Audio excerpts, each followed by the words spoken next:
오늘 성경 본문 말씀은 마가복음 5장 1절에서 17절 말씀입니다. 마가복음 5장 1절에서 17절. 신약성경 60쪽이네요.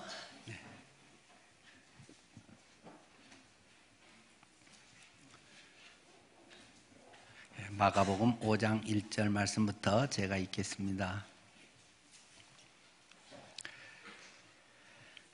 예수께서 바다 건너편 거라사인의 지방에 이르러 배에서 나오시매 곧 더러운 귀신 들린 사람이 무덤 사이에서 나와 예수를 만나니라.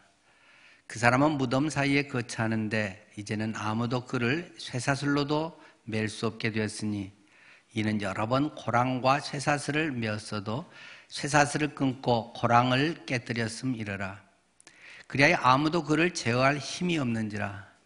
밤낮 무덤 사이에서나 산에서나 늘 소리지르며 돌로 자기 몸을 해치고 있었더라. 그가 멀리서 예수를 보고 달려와 절하며 큰 소리로 부르짖어 이르되 지극히 높으신 하나님의 아들 예수여, 나와 당신이 무슨 상관이 있나이까?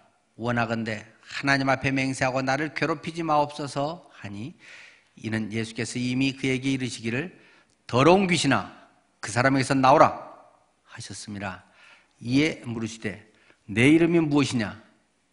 이르되 내 이름은 군대니 우리가 많음이니이다 하고 자기를 그 지방에서 내보내지 마시기를 간구하더니 마침 거기 돼지의 큰 떼가 산 곁에서 먹고 있는지라. 이에 간구하여 이르되 우리를 돼지에게로 보내어 들어가게 하소서 하니 허락하신대 더러운 귀신들이 나와서 돼지에게로 들어가매 거의 2,000마리 되는 떼가 바다를 향하여 비탈로 내리다라 바다에서 몰사하거늘 치던 자들이 도망하여 읍내와 여러 마을에 말하니 사람들이 어떻게 되었는지를 보러 와서 예수께 이르러 그 귀신 들렸던 자 곧 군대 귀신 집혔던 자가 옷을 입고 정신이 온전하여 앉은 것을 보고 두려워하더라.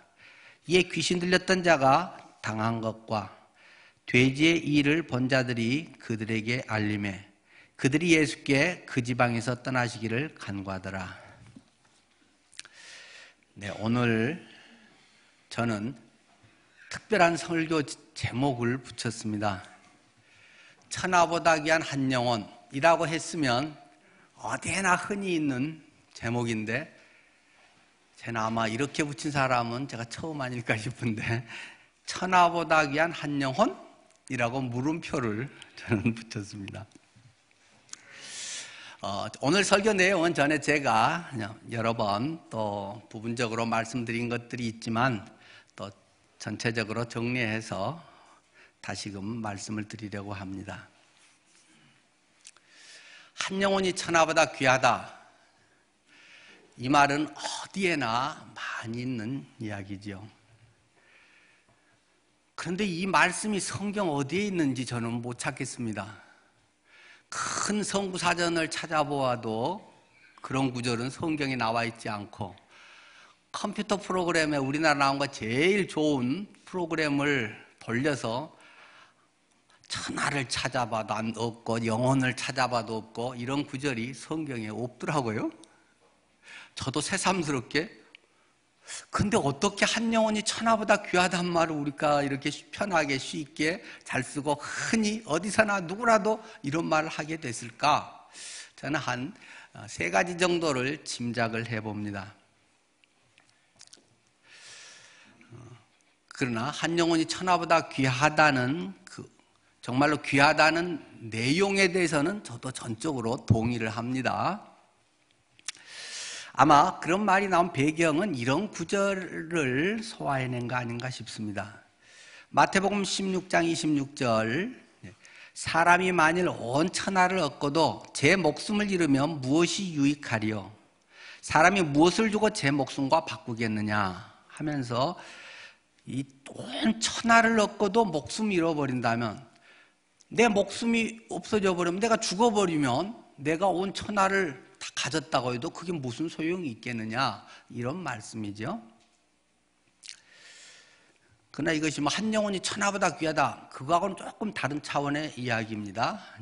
이제 좀 이따가 설명을 드리죠. 그 다음에는 아마 누가복음 12장 20절 말씀에 하나님은 이르시되 어리석은 자여 오늘 밤에 내 영혼을 도로 찾으리니 그러면 내 준비한 것이 누구의 것이 되겠느냐 하셨으니, 예수님이 직접 하신 비유 아니겠습니까? 한 부자가 있는데 참 경영을 잘하고 머리도 좋고 뭐 열심히 해가지고 돈을 굉장히 많이 벌었단 말입니다. 펀드에도 가득, 뭐 통장에도 가득하고 뭐 창고에 여러 가지에 가득해서 야, 이 정도면 평생 놀고 먹고 뭐 펑펑 써도 충분히 내 죽을 때까지는 아무 걱정 없이 잘 먹고 잘 살겠다. 뭐 이런 사람이 있는데 예수님께서 초치는 얘기를 하셨다는 거잖아요. 야, 그래, 나도 인정은 한다. 그런데 만약에 오늘 저녁에 네 영혼을 내가 쏙 뽑아가 버리면, 네가 오늘 저녁 죽으면 아무리 노후 준비 잘해놓고 뭐가 대단하다고 해도 그거 누구 거 되게? 예수님이 이런 말씀을 하셨다는 것이죠. 아마 또 누가복음 15장 4절 말씀이 또 우리에게 이런 이미지를 준 거 아닌가 싶습니다. 양 100마리가 있는데 그 중에 하나를 잃으면 99마리를 들에 두고 잃어버린 한 마리를 찾아다니지 않겠느냐? 누가복음 15장에 잃은 양의 비유, 잃은 드라크마의 비유, 탕자의 비유 하면서 이런 말씀한 게 아마 이것이 이렇게 조합되고 두루뭉실하게 돼서 한 영혼이 천하보다 귀하다, 이런 아주 이제 쉽고 명쾌한 이런 표현으로 우리에게 전달이 된 게 아닌가, 뭐 그런 생각을 해봅니다. 저는 근데 이런 말 잘 못합니다. 혹시 제가 몇 년 사이에 한 영혼이 천하보다 귀합니다, 그런 말 한 거 들어보셨나요? 잘 못합니다. 저는 찔리기 때문에 못합니다. 그 말이 틀려서가 아니라 제가 그 말 할 만큼 못하기 때문에 그 말을 잘 안 합니다. 자, 생각을 해봅니다. 내 자신이나 내 가족에게는 맞습니다. 할 수 있습니다. 자기에게는 온 천하가 뭐가 있어도 내가 세상 떠나버리면 그게 누구게 되겠느냐? 나에게는 온 천하보다 내 생명 귀한 거 분명히 맞잖아요. 그건 우리가 생활하면서 보면 금방 확인이 됩니다. 내 자신이나 내 가족이, 우리 자녀가 아프다. 그럴 때는 여러분은 그걸 고치기 위해서 어떻게 하시겠습니까? 수술비 1,000만 원 든다고 하는데 돈 아까워서 나 노후 준비 자금 깨면 안 돼, 그래서 수술을 안 하고 죽게 내버려 두겠습니까? 그런 부모가 없겠죠. 5천만 원 든다면 안 하겠습니까? 1억이 든다고 하면 죽어라 내둬버리겠습니까? 내 자신이나 내 가족인 경우에는 아마 할 겁니다. 돈이 있어서 하나요? 수술비 없고 병원비 없으면 집 팔아서라도 할 겁니다. 그건 당연한 우리의 가족 애고, 우리의 사랑하는 사람에 대한 우리의 자세 아니겠어요? 병원비가 1억이 들어도 2억이 들어도 아니 10억이 들어도 살려만 주세요 하는 것이 진실한 우리의 고백 아니겠습니까? 그런데 지금 우리가 한 영혼이 천하보다 귀하다거나 보통 이야기하는 데는 누구에 대한 이야기입니까? 지금 내 자신이나 우리 가족 얘기를 하는 건가요?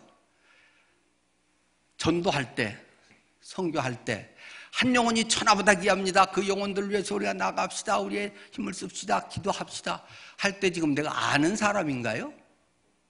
모르는 사람에 대해서 대체로 우리가 그 표현을 하고 있지 않습니까?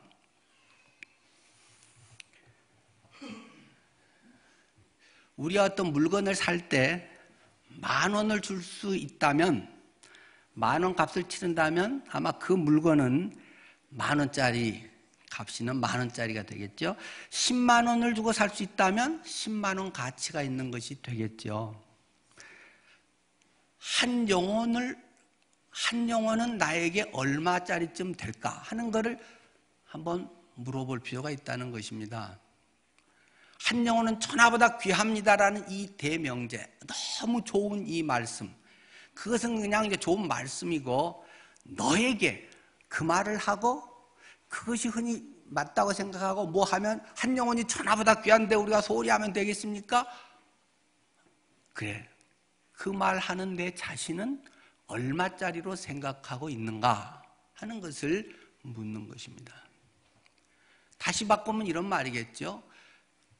내가 그 사람을 구원하기 위해서, 영혼을 구원이든지 뭐 하여튼 병을 고쳐준든지 그렇게 주님의 사랑을 보이든지 그걸 위해서 100만 원을 내가 그 사람을 위해서 쓸 수 있다면 나에게는 그 사람이 100만 원짜리 값에 해당되는 영혼이라고 말할 수 있겠죠.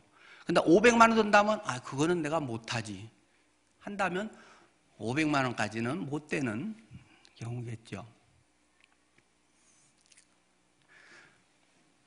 아마 저는 그런 관점에서 한 영혼을 위해서, 우리 가족이나 직접 관계되지 않은 분을 위해서는 한 100만 원 단위까지는 쓸 수 있을 것 같습니다.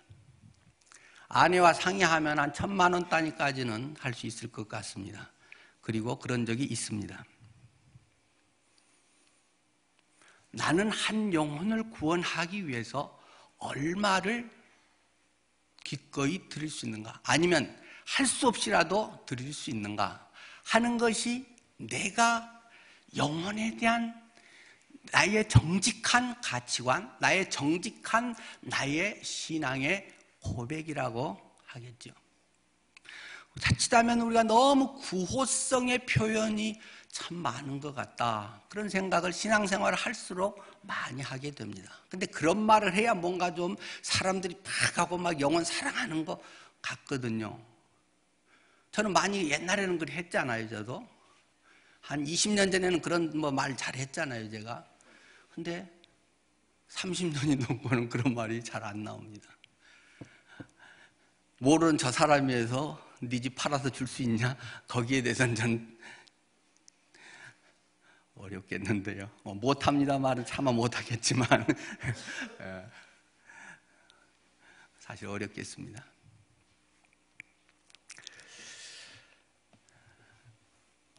예수님께서는 나와 직접 상관이 없는, 길게 보면 우리가 하나님 창조 우리고 하지만 내가 주님께 밥 사드린 적도 없고 주님 만난 적도 없고, 그런 어떤 객관적인 나를 위해서 자기 목숨까지도 바치셔서 대신 맞아주시고 찢겨 죽으시고, 그럼으로써 내가 치러야 할 값을 그분이 대신 당하셨습니다.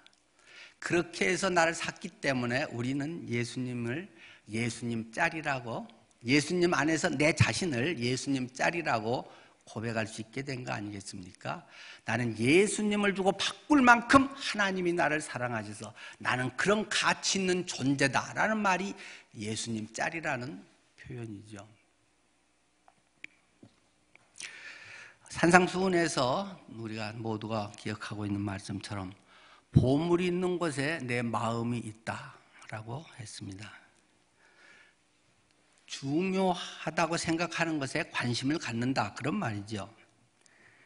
늘 제가 표현하는 말에 많게 이야기하면 복잡하니까 아주 단순하게 정리를 해서 눈에 보이는 것으로는 돈, 보이지 않는 추상적인 것으로는 시간.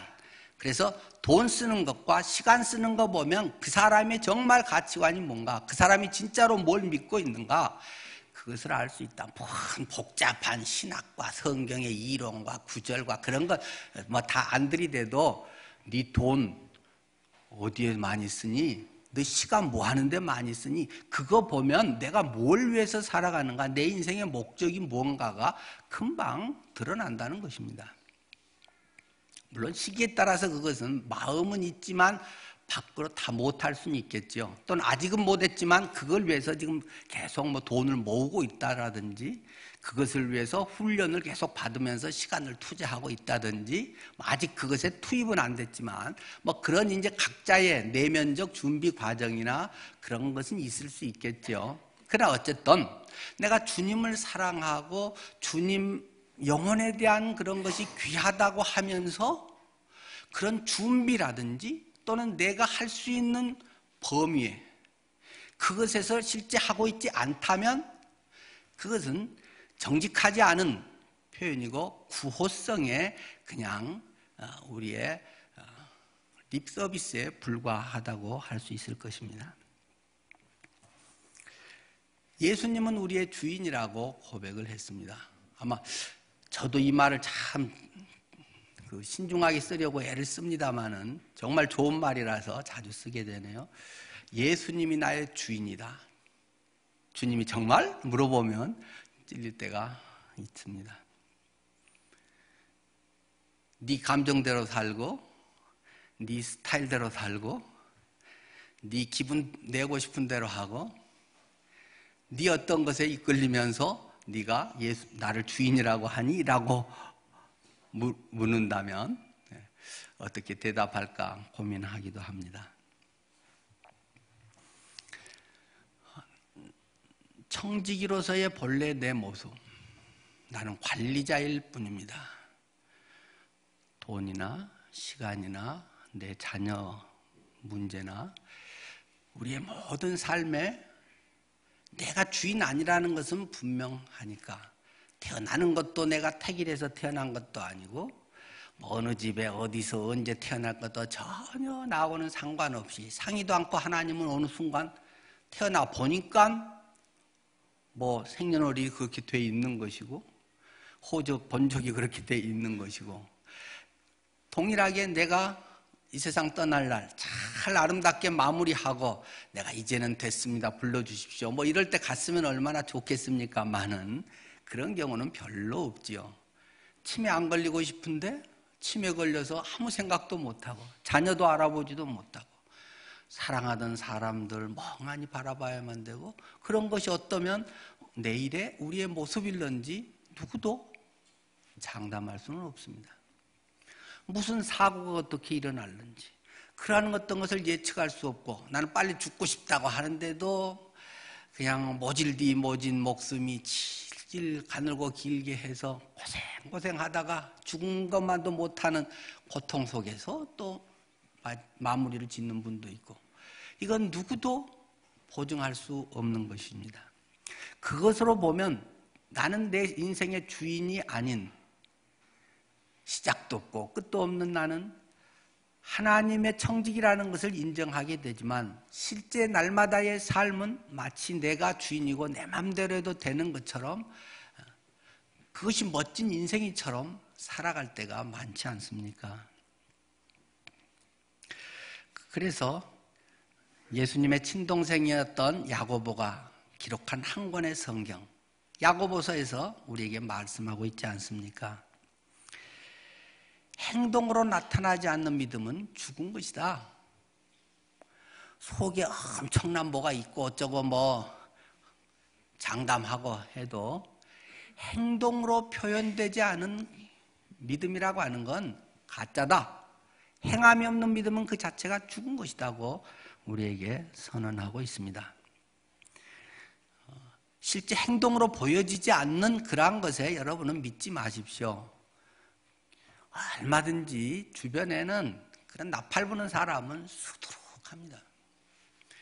주님을 사랑한다는 고백도 엄청 많고 뭣도 많고 그러나 그걸 확인할 수 있는 방법은 그가 어떤 행동을 하는가 어떻게 돈 쓰는가 어떻게 시간 쓰는가 어떻게 그의 마음을 다스리면서 하고 있는가 그것이 진짜지 많은 얘기해도 웬만한 사람은 속아 넘어가지만 하나님은 속보인다 말씀하시지 않겠습니까?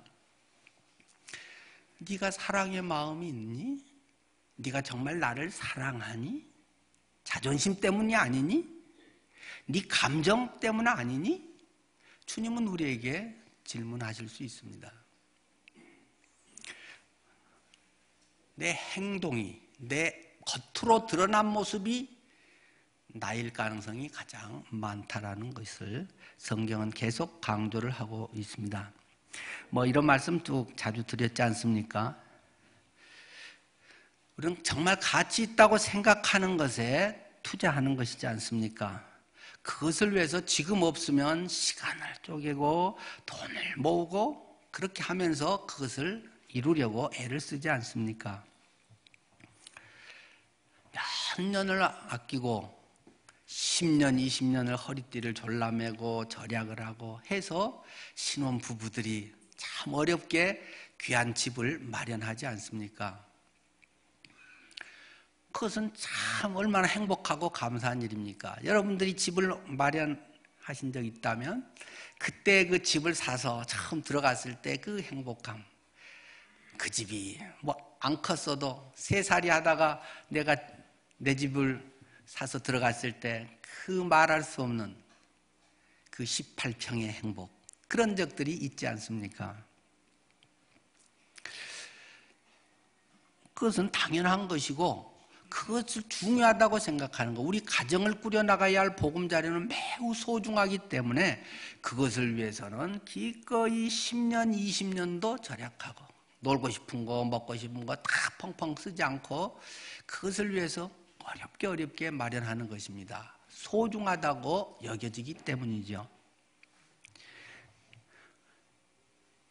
진급에 또는 언어, 그런 것들이 매우 중요하기 때문에 출근 전에 영등포에는 학원에 가서, 노량진 학원에 가서 영어 공부, 뭐 영어 회화 공부하고 출근하고 그렇게 하면서 진급에 또 아무래도 영향도 있고, 그러한 것을 위해서 남들은 자는 시간, 피곤해서 몸 일으키기 어려운 때에도 학원을 다니면서 이런 영어를 습득하고 실력을 키우고 그것이 중요하다 하는 사람에게는 그렇게 당연히 하게 되는 것이죠. 취미생활 중요하다.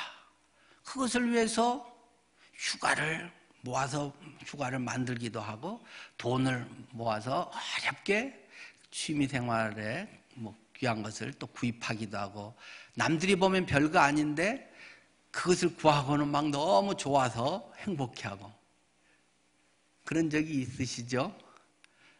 저는 이제 성경 고본 수집이 제가 하던 거여서 남들이 볼 때는 뭐 옛날 성경이고 뭐 거기 냄새도 나고 뭐 읽기도 불편하고 그런 거지만, 그런 성경을 어렵게 해서 막 한 50만 원 벼르다가 그걸 하나 사면 막 좋아서 가슴에 이렇게 하고 막 잠이 안 올 정도로 행복하고 막 들춰보고 그렇습니다. 제가 성경 고본을 좋아한 걸 보고 제가 우리 성도님께 뇌물 받은 게 하나 있습니다. 제가 그걸 알고는 막 인터넷에 찾아가지고 어느 집사님이 성경 이런 거 있는데 목사님 어떠세요? 하고 막 했는데, 아니 그거는 별로 필요 없습니다. 아니 괜찮습니다. 그래서 이거 좋은데요? 해갖고 막 해서, 아니 없어도 됩니다. 뭐 있으면야 좋지만, 그랬더니 50만 원이나 주고 그 집사님이 사줘버린 거예요? 안 해도 된다고 그랬는데 제가 너무 그걸 좋아하는 걸 알고 집에 잘 가지고 있습니다. 취미생활이나 또는 제 전공이 논문 쓰는 게 우리말 성경 번역에 대한 게 제 전공 분야고, 옛날 우리나라 최초의 성경부터 그러한 성경을 쭉 지금까지 성경을 연구하고 그거 대조하고 뭐 이렇게 해서 발전하는 거를 쓰는 게 제 논문, 제 전공 분야다 보니까 이제 그런 자료 수집 그런 거 구하기가 좀 쉽지는 않는데요. 그래도 제법 여러 개 갖고 있습니다. 그런 취미 생활 하나 하는데도 모으고 할 수 있는 대로 준비하지 않습니까? 건강 관리를 위해서는 어떠십니까? 건강이 최고다 해서 걷기 운동도 하고 헬스도 하고 수영도 하기도 하고, 건강 유지를 위해서 굉장히 시간 들이고 돈 들이는 것은 당연한 일입니다. 자녀가 중요하기 때문에 자녀가 해달라고 하는 거, 나는 하고 싶은 거 못하면서도 어학연수도 보내주기도 하고 걔가 원하는 거 사주기도 하고, 그것이 사랑하는 마음, 소중히 여기는 것에 대한 당연한 대가 아니겠습니까?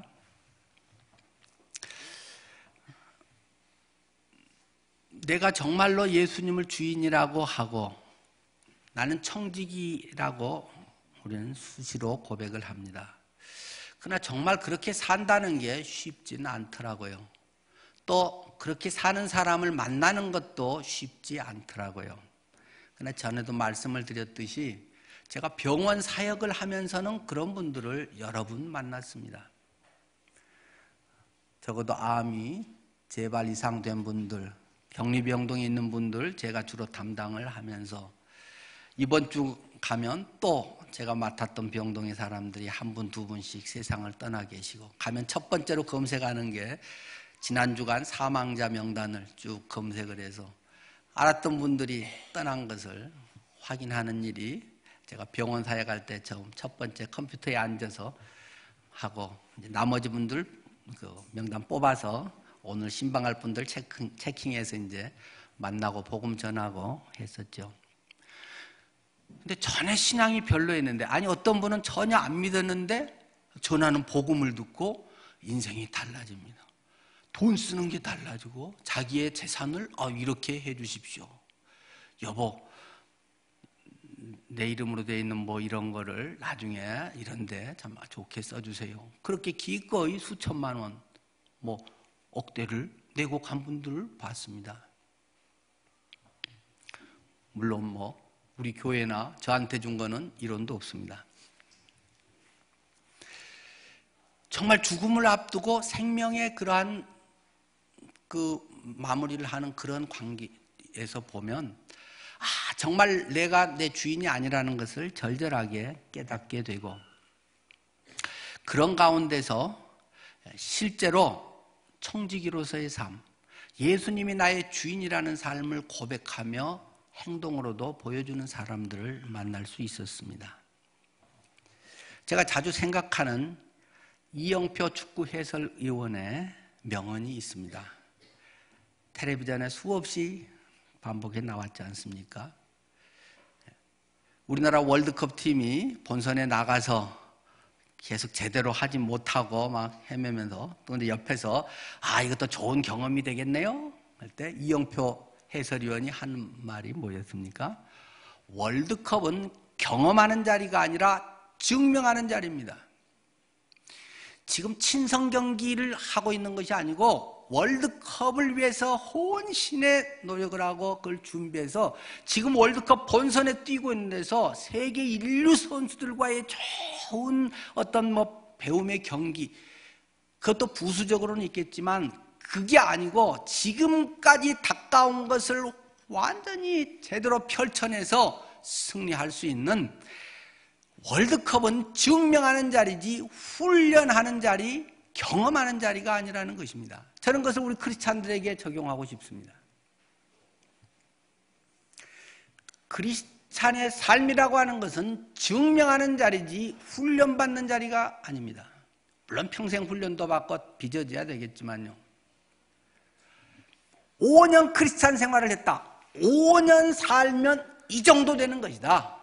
10년 예수님 믿으면 이 정도 거듭난 삶이 된다. 내가 이런 직분자다 하나님 앞에 그러면 누가 봐도 예수 믿고 저런 직분 있는 사람은 저렇게 사는 거구나. 나는 뭐하고 살았지? 나는 나이도 많고 직급도 높고 하는데 나는 죄가 부럽다. 오히려 존경스럽다. 나는 돈을 위해서, 승진을 위해서, 나의 취미생활, 나의 어떤 오락, 나의 뭘 준비를 위해서 난 지금까지 살아와서 자식들 그래도 잘 키우고 앞으로 지들 할 만큼 해줬으니까 됐다라고 살아왔는데, 쟤는 사는 게 틀리네? 돈 쓰는 게 틀리네? 맨날 싼 거 먹고 쫀쫀하게 사는 줄 알았더니 뒤에서 뭘 준비하고 값진데 투자할 줄 아네? 지 것에 돌아올 걸 계획하지 아니하고 기꺼이 값진 오래 갈 것을 위해서 그의 삶을 드리고 있네 하는 것을 다른 사람이 도전받을 수 있고, 저렇게 사는 건데 내가 왜 미처 몰랐을까? 내가 나이 헛먹었구나. 그것을 증명해 주는 것이 그리스도인의 삶의 자리라고 하는 것입니다. 그것이 우리의 직장 생활이라고 하는 것입니다. 많은 크리스찬들이 자칫하면 나는 제자 훈련을 받아요, 주님 안에서 빚어지고 있어요, 계속 성숙해 가요. 언제까지 그래서 어쩌겠다는 것인가요? 경험하는 자리도 물론 되겠지만 증명하는 자리입니다. 내 안에 예수의 생명이 있는 사람은, 영원을 사는 사람은, 내가 하나님의 자녀로서 거듭난 사람은 이런 게 완전히 다르는데 왜 내가 그걸 몰랐을까? 그것이 생활을 통해서 보여지는 자리가 크리스찬의 10년 믿는 사람, 20년 믿는 사람, 어떤 직분 있는 사람의 모습이라는 것입니다. 나중에 내가 시간 나면, 은퇴하면 아무것도 안 하지 뭐 하겠어요? 은퇴하면 나중에 열심히 책 봐야지. 그런 사람은 책 안 봅니다. 훈련도 안 돼 있어서도 그렇고, 그때는 눈도 더 나빠져서도 안 되고, 평소에 저같이 한 달에 한 20권씩은 본 사람도 눈 피곤해져가지고 잘 안 봐지는데, 아마 지금은 막 책 보는 안경 따로 있고 뭐 하고 봐도 눈 피곤하고 그런데요. 눈 좋을 때 많이 받을걸.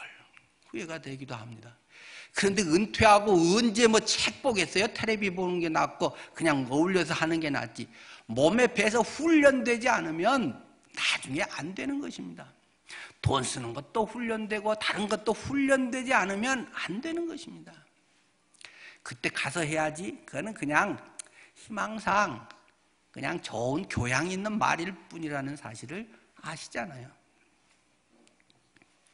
자, 오늘 성경 본문으로 돌아갑니다. 오늘 말씀에 여러분들이 다 알기 때문에 간단하게 정리할 수 있을 것입니다.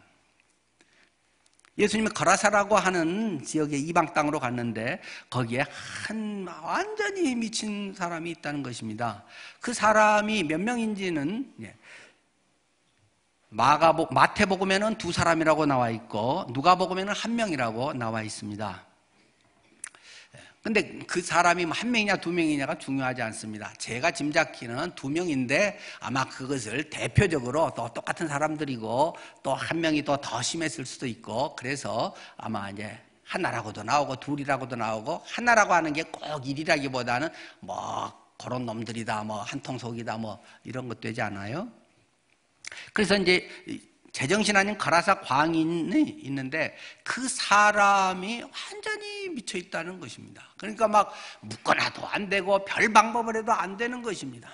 그냥 자기 생각대로 막 튀어버리는 것입니다. 그러니까 이게 이제 이 사람이 미친 게 이제 막 돈독이 올라갖고 미친 것도 있고, 막 권력욕에 사로잡혀가지고 막 어떻게 뭐 윤리고 뭣도 없이 그냥 한 자리 차지하려고 그런 사람도 있고, 막 명예심에 그렇게 막 미쳐가지고 명예하고 쫓아다니고 아주 노년이 추한 사람들도 있고, 이성에 미쳐가지고 막 그냥 조금 이쁘고 뭐 보기 좋고 막 성적인 이런 거 있어 막 그것에 홀랑 빠져가지고 이런 미친 사람도 있고, 막 이제 막 이런 게 짬뽕으로 이 사람에게 있다, 뭐 그런 말이 되겠죠. 근데 뭐 이 정도가 아니라 막 5만 가지 세상의 것들이 쓰레기통이 돼가지고 이 정신세계에 막 다 들어와 있다, 이런 말입니다. 그래서 그 사람이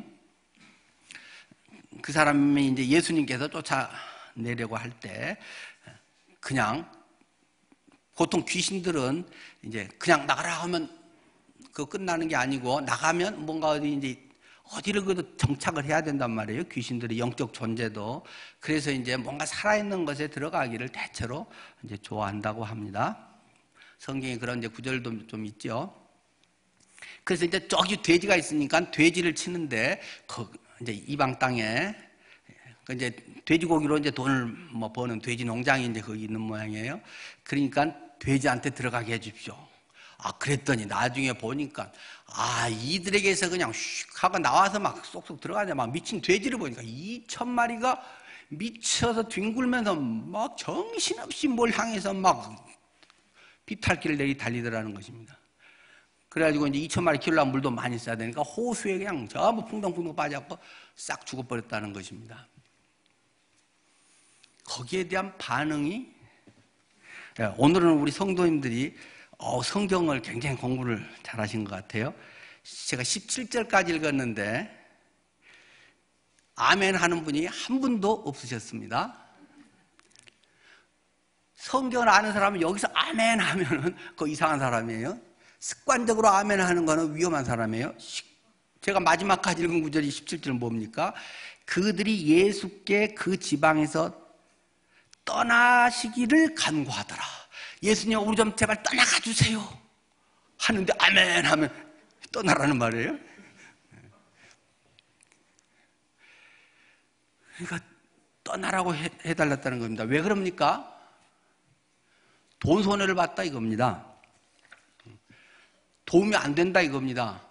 2명은 고쳐져서 2명은 멀쩡한 사람이 되는데 걔는 나하고 별 상관도 없는 미친놈이고 멀쩡하게 옆에서 돼지 치는 사람들만 엄청 손해를 봤다는 것입니다. 2,000마리가 죽었는데 2,000마리 돼지값이 얼마나 되겠습니까? 제가 검색을 해봤습니다. 통계에서 작년 말로 돼지 한 마리 값 평균을 하니까 36만 원이라고 나오네요. 근데 저는 조금 많이 사면 싸게 해주면 30만 원이라고 치고 30만 원을 2,000마리를 했으면 얼마입니까? 6억 원. 이 미친놈 한두 명을 구원하는데 멀쩡하게 하는데 6억 원을 쏟아버렸다는 말입니다. 아파트 한 채를 그냥 다 팔아버렸다는 말입니다. 여러분이 돼지 그 농장 주인이라면 감사합니다 주여 할렐루야 그 영혼이 살았습니다 그러겠습니까? 저도 누가 우리 집 말아먹고 구원받는다고 하면 감사합니다 그런 말 쉽게 나오겠습니까? 근데 구체적으로 돼 있잖아요. 그게 돼지 큰 놈은 한 50만 원 간다네요. 그러면 10억 원입니다. 한두 명 구원하는데 6억 원, 10억 원이 드는데 그 일을 아멘 한다는 게 얼마나 어려운 일이겠습니까? 우리 아들도 아닌데 생판 모르는 미친놈을 향해서 우리는 정말로 한 영혼을 천하보다 귀하게 여기고 있습니까?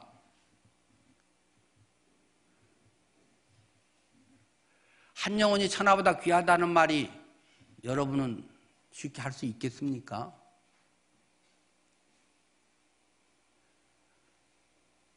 뻥치는 사람들 많지 않습니까?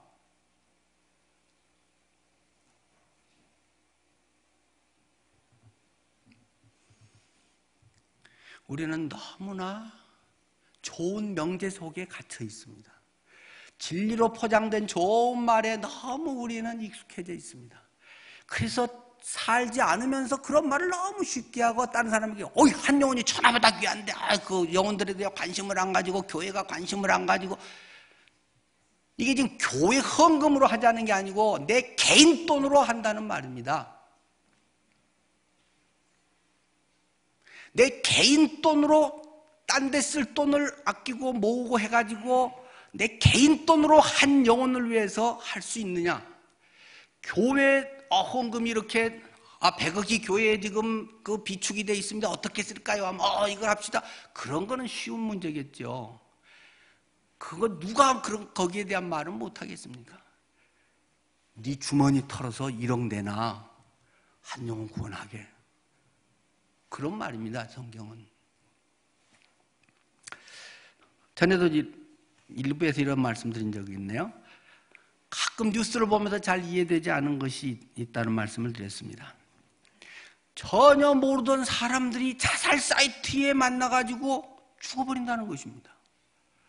울산에 사는 어떤 20대 여자, 서울에 사는 40대 남자, 또 강원도에 사는 어떤 남자, 한 번도 만난 적도 없고 교제한 적도 없고 그런 사람들이 인터넷에 만나가지고 어느 모텔에서 방 안에 연탄불 피워놓고 다 문마다 청테이프 붙여서 공기 안 통하게 하고 그 속에 죽어버리더라는 것입니다. 그런 뉴스가 종종 나오지 않습니까? 차 안에서 연탄불 피워놓고 3명, 4명이 아무 연고도 없는 사람들이 자살 사이트에서 서로 연계해서 어디서 만나자 그러고는 그냥 죽어버린다는 것입니다. 여러분은 그게 이해가 됩니까? 가장 귀한 지 목숨, 지 생명을 생판 모르는 사람들하고 그렇게 해서 끝장을 내버린다는 것입니다. 저는 뒤집어서 생각을 해봅니다. 정말 비참하게 하찮게 죽는 일에도 인터넷에 올리면 거기에 동참해서 나도 같이 죽겠다 하고 차 타고 올라와서 동참해서 죽어버린 사람들이 있는데, 하물며 영혼을 살리는 일을 위해서 하는데 그런 사람이 없겠습니까? 다른 사람들을 구원하고 변화시키고 이 일에 함께하자고 하는데 동참할 사람이 없겠습니까? 저는 분명히 있다고 믿습니다. 그렇기 때문에 30여 년을 목회할 수 있었습니다. 그 수가 몇 명일지는 모릅니다. 한두 명일런지도 모릅니다. 그 수가 1000명, 10,000명, 10만 명은 아닐지 모릅니다.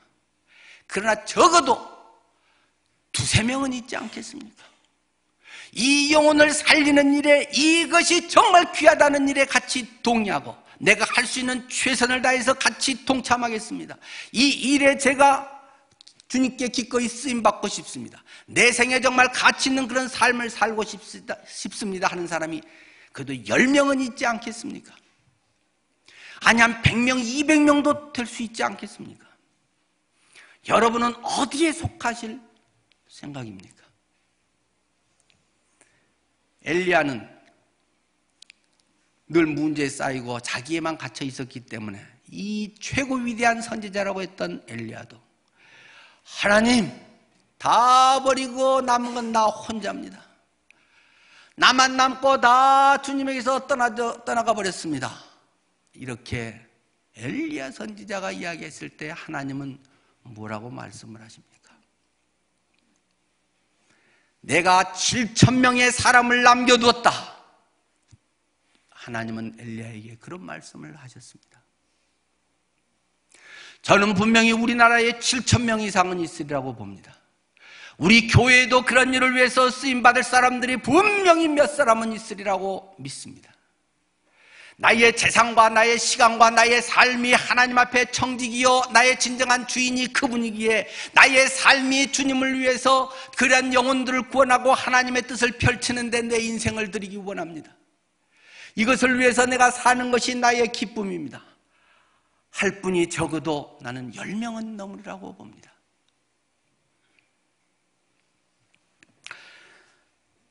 오늘들 푸른 선교대의 날입니다. 한 영혼의 중요성을 더욱 깨닫게 됩니다. 사람마다 형편이 다릅니다. 어제까지는 잘 나가다가 오늘 실직할 수도 있습니다. 어제까지는 시간이 있고 좋았는데 오늘 아파서 내 몸을 움직일 수 없을 수도 있습니다.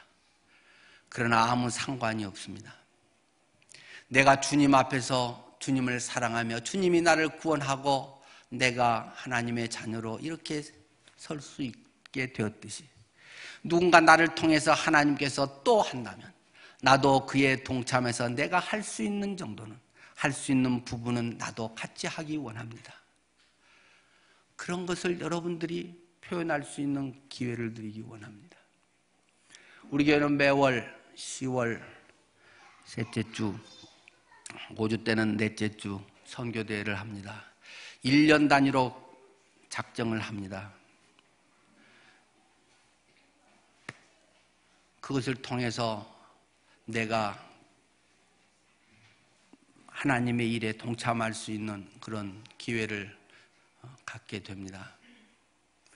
많이 하시면 좋겠습니다만은 더 우선 중요한 것은 하나님 앞에서 내 자세가 그렇게 되느냐가 중요한 것입니다. 여러분이 오늘 주보에서 잠시 후에 보고가 있겠지만은 우리가 계획한 것 다 하고 한 600만 원 남았습니다.